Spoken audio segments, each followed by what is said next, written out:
बिहार के बेतिया में उप मुख्यमंत्री रेणु देवी के घर पर हमला हुआ है। प्रदर्शनकारियों ने रेणु देवी के घर पर पथराव किया है। बिहार में उप मुख्यमंत्री के घर तक विरोध प्रदर्शन की आंच पहुंचती हुई। बिहार के अलग अलग हिस्सों में इस वक्त सेना में भर्ती की प्रक्रिया अग्निपथ योजना का विरोध हो रहा है। रेणु देवी इस वक्त हमारे साथ फोन लाइन पर है। रेणु जी, आपके घर तक पहुंच गई है विरोध प्रदर्शन की आंच? देखिए, सबसे बड़ी बात है कि हमारे यहाँ हमारे बच्चे पढ़ लिख के बढ़िया से समझ नहीं पाए अग्निपथ को, और ये विपक्ष की चाल है कि भाजपा को किस तरह से कमजोर किया जाए, इसके लिए इन्होंने कारण दिया।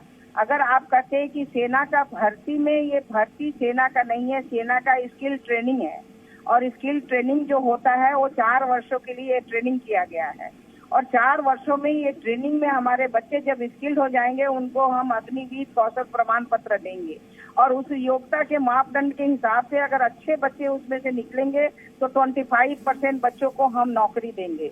हमने ये नहीं कहा कि हम जो सेना में भर्ती ले रहे हैं हम सबको नौकरी कर रहे हैं। सेना के लोग उनको स्किल्ड कर रहे हैं, और स्किल्ड करने के साथ साथ उन्हें पैसा भी दे रहे हैं। सबसे बड़ी बात है, जब प्रथम वर्ष में हम 30,000 हम दे रहे हैं तो 21,000 प्रति माह देंगे, 9,000 उनकी कटौती कर रहे हैं।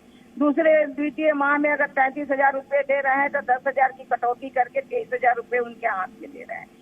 तृतीय वर्ष में अगर 36,000 दे रहे हैं तो 11,000 उनकी कटौती करके 25,000 हम दे रहे हैं, और प्रति वर्ष जो चौथे वर्ष में 40,000 रुपए है उसमें हम 12,000 की कटौती कर रहे हैं, 28,000 दे रहे हैं। और जब 4 साल उनकी ट्रेनिंग पूरी हो जाएगी तब उनको हम 11,71,000 का पैकेज हम दे रहे हैं। और उसमें अगर जो हमारे मापदंड के हिसाब से योग्यता में अगर जवान में स्थायी रूप से सेना में जाने वाले लिस्ट में 25% हम करेंगे, बाकी को हम अग्निवीर कौशल प्रमाण पत्र देते हैं, और वो प्रमाण पत्र जो है उसके बेस पर हमारे यहाँ प्राइवेट कंपनियां ऐसे ही ले लेंगी, जिसको कहीं भी कोई दिक्कत ही नहीं होगा। तो ये बात नहीं समझ। हेलो जी जी जी, रेणु जी, आप जिस तरीके से आपने बड़े अच्छे तरीके से इस पूरी योजना को समझाया, सोमवार को रक्षा मंत्री ने भी इसे समझाया था, लेकिन समस्या क्या है? छात्रों तक ये बात क्यों नहीं पहुंच पा रही, कम्युनिकेट क्यों नहीं हो पा रही है ठीक तरीके से? देखिए, ये जो है अस्त व्यस्त करने के लिए सरकार को, और ये पता नहीं है क्या बच्चों को, मान लीजिए उनको प्रदर्शन करना है, शांति रूप से हम प्रदर्शन कर सकते हैं। भारत है, बिहार है, और हम बिहार से ही हमारा सारा ये निकलता है, तो हम 2-2 ट्रेनें को फूंक दिए।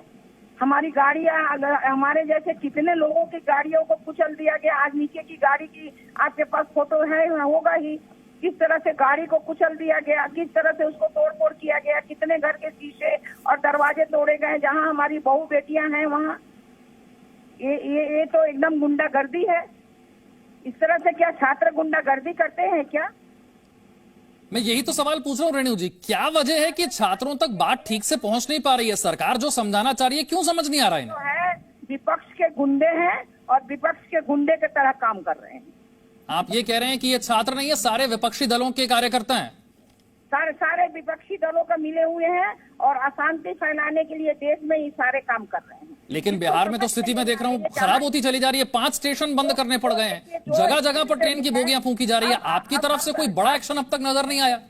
पहले ये बताइए, जो स्किल ट्रेनिंग है, स्किल ट्रेनिंग को आप समझ नहीं पा रहे हैं, नौकरी की नाम दे रहे हैं। स्किल ट्रेनिंग में कहाँ से आपका सेना भर्ती में कहाँ से स्किल ट्रेनिंग में आपकी नौकरी आ गई? नहीं रेणु जी, वो ये कह रहे हैं कि आप जो प्रमाण पत्र देंगे 4 साल के बाद, उस प्रमाण पत्र से नौकरी मिलने की कोई गारंटी नहीं है उनके पास। वो कह रहे हैं कि पुरानी भर्ती प्रक्रिया में दिक्कत क्या है? सुनिए, प्राइवेट कंपनी बेस में निश्चित गारंटी होगी, और जैसे जैसे हमें आगे लगेंगे सेना की जरूरत होगी उस तरह से हम उनको उसी बेस के अनुसार मिलेंगे। जब प्रमाण पत्र, स्किल प्रमाण पत्र रहता है, ऐसे बच्चों को कहीं भी नौकरी में कोई दिक्कत नहीं आती है। ये 100% हम लोग का विदाउट स्किल हमारे बच्चे बैठे रहते हैं, और स्किल्ड बच्चे कभी नहीं बैठते हैं।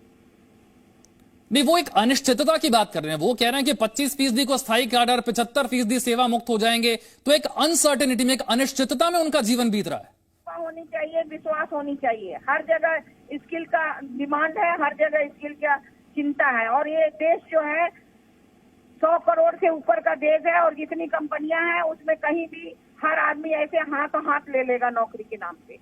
ठीक है, राज्य सरकार की तरफ से कोशिश होगी इन छात्रों से बात करने की? निश्चित रूप से बात करेंगे। अगर शांति बना के अगर छात्र बात करना चाहते हैं, निश्चित बात करेंगे हम लोग। नहीं, वो शांति नहीं बना रहे हैं, तभी ज्यादा जरूरत है अब जल्दी बात करने की, क्योंकि हालात खराब होते जा रहे हैं। देखिए सामने आता क्या है, जब हम कड़ी से कड़ी कार्रवाई करेंगे। सरकारी संपत्ति पर किसका अधिकार है? ट्रेन चलाने का किसका अधिकार है? मेडिकल कॉलेज तोड़ने का किसका अधिकार है? किसी का घर तोड़ने का किसका अधिकार है? ऐसे बच्चों पर हम कड़ी से कड़ी कार्रवाई करेंगे। आपने विपक्ष पर इसकी साजिश का आरोप लगाया, कोई नाम, कोई पार्टी आप बताना चाहेंगी कौन इसके पीछे? निश्चित साजिश है। अब कौन होगा वो आप देखते रहिएगा, आपको पता लग जाएगा। धन्यवाद। कोई कार्रवाई राज्य सरकार की तरफ से बड़ी? धन्यवाद। शुक्रिया। बिहार की डिप्टी सीएम रेणु देवी हमसे बात करते हुए उन्होंने कहा है कि ये विपक्षी पार्टियों के कार्यकर्ता हैं जो तोड़फोड़ कर रहे हैं, विपक्षी पार्टियों के ये गुंडे हैं जो तोड़फोड़ कर रहे हैं, ये छात्र नहीं है।